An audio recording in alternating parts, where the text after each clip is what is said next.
It was an early, misty morning at a wildlife sanctuary in Texas.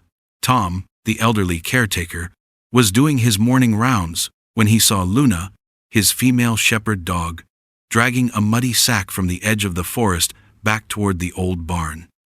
The sack was soaked and slightly moving, as if something inside was still alive. Tom frowned and stepped closer. "Luna, what are you doing?" But Luna suddenly growled, eyes wide, teeth bared.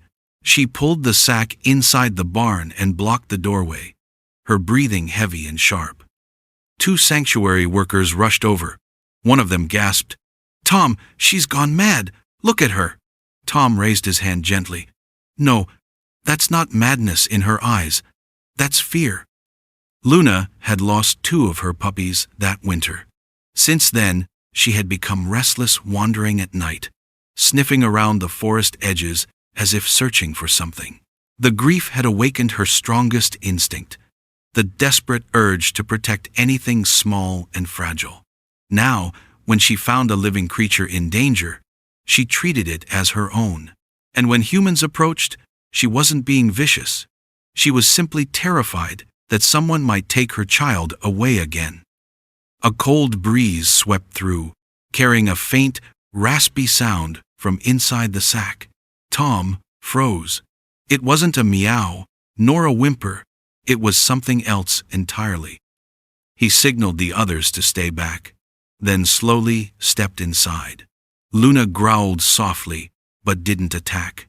Her eyes followed Tom's every move, her body trembling slightly.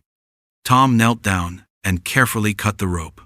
As the sack opened, everyone held their breath. Inside was a baby gorilla, covered in mud, eyes closed, barely breathing. Luna leaned forward and gently licked the mud off its face. The tiny creature let out a faint moan. Tom whispered, stunned, "Good Lord, she's been protecting this thing." 3 nights earlier, a violent storm had swept across the Texas hills. Winds howled, rain pounded, and muddy roads were torn apart. A transport truck from the Primate Research Center was carrying young gorillas to a veterinary station. While driving down a slippery hill, the truck skidded. One transport crate broke loose and rolled down the slope. Inside was a baby gorilla that was thrown out, tumbling down the muddy hillside until it lay motionless in the rain, shivering and gasping weakly for air. That same night, Luna was out patrolling the fence line with Tom. Through the noise of the storm, she caught a faint, desperate cry. She followed it through the tall grass and found a small, dark creature curled up in the mud. Luna gently licked its face clean, looked around for shelter, but there was none. Nearby, she saw an old sack left by workers. Using her teeth, she dragged it over, pushed the baby inside, and bit down on the sack's edge to block the wind. All night, she lay curled around it, whining softly, keeping it warm with her body heat. When dawn came, Luna dragged the sack all the way back to the barn, hiding it from sight because to her, this was her child now. When Tom opened the sack, Luna stood rigid. She had carried that thing all the way from the forest through rain and mud, believing she had rescued a helpless baby.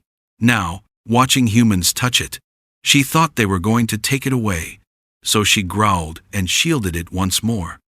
The gorilla was later named Keo. A vet cleaned the mud off and checked its pulse. Luna lay right in front of the heating lamp, her eyes never leaving Keo. 2 days later, Keo stirred. When it saw Luna, it reached out, tiny hand trembling, touching her snout.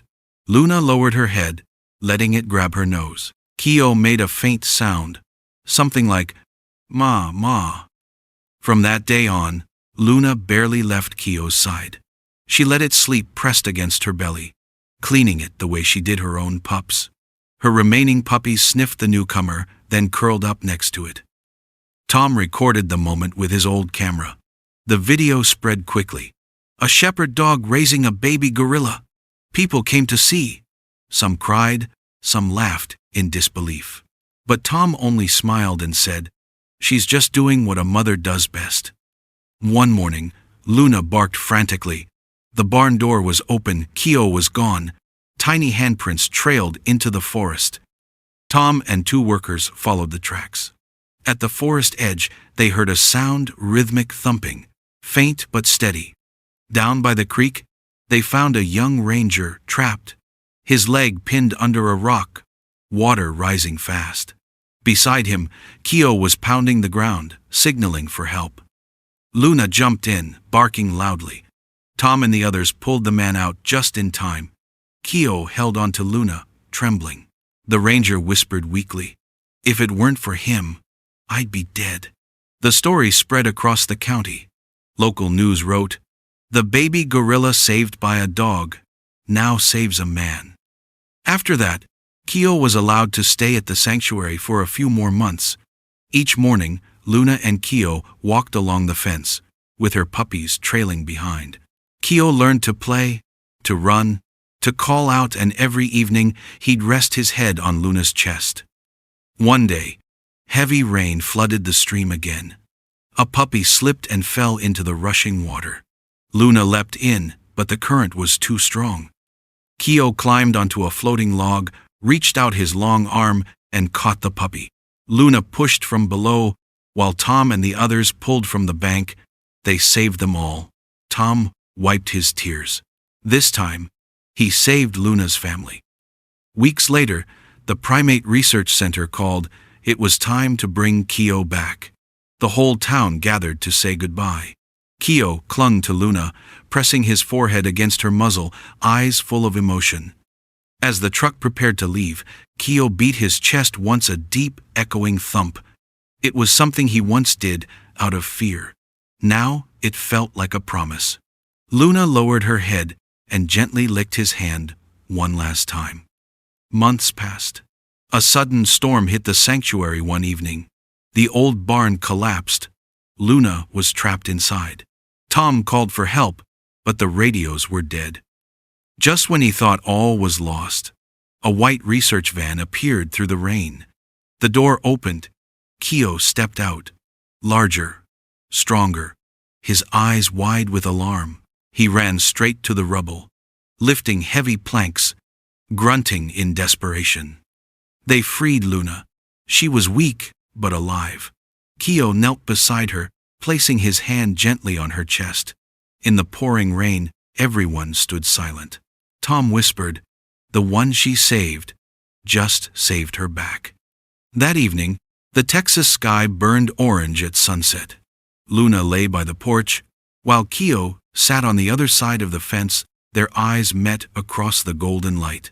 The narrator's voice faded softly. Some bonds need no words, no shared species. They are written in the simple act of love and the courage to give it back.